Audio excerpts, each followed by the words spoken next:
Please do not forget to subscribe and hit the bell icon.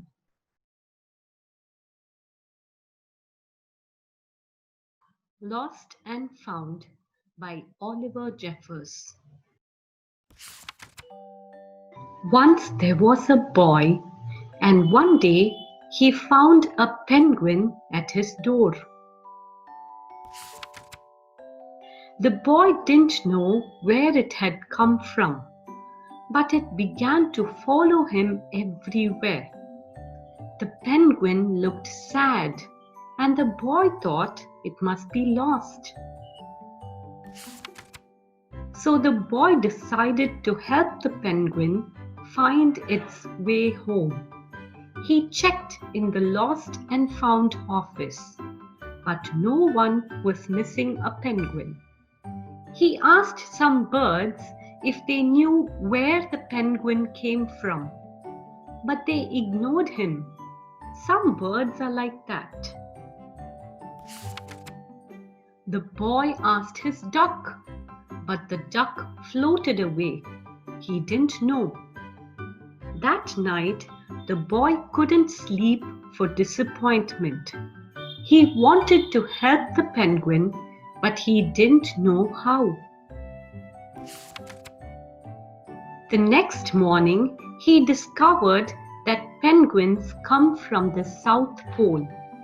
But how could he get there? He ran down to the harbor and asked a big ship to take them to the South Pole. But his voice was much too small to be heard over the ship's horn. So together, he and the penguin would row to the South Pole. The boy took his rowboat out of the cupboard and tested it for size and strength. They packed everything they would need, and together they pushed the rowboat out to sea. They rowed south for many days and nights, with the boy telling stories all the way. The penguin listened to everything that the boy said. They floated through good weather and bad, when the waves were as big as mountains, until they came to the South Pole. The boy was delighted, but the penguin said nothing. Suddenly, it looked sad again as the boy helped it out of the boat. The boy said goodbye and floated away. But as he looked back, the penguin looked sadder than ever.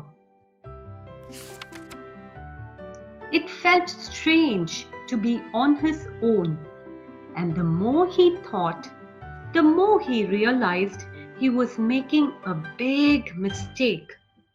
The penguin wasn't lost. He was just lonely.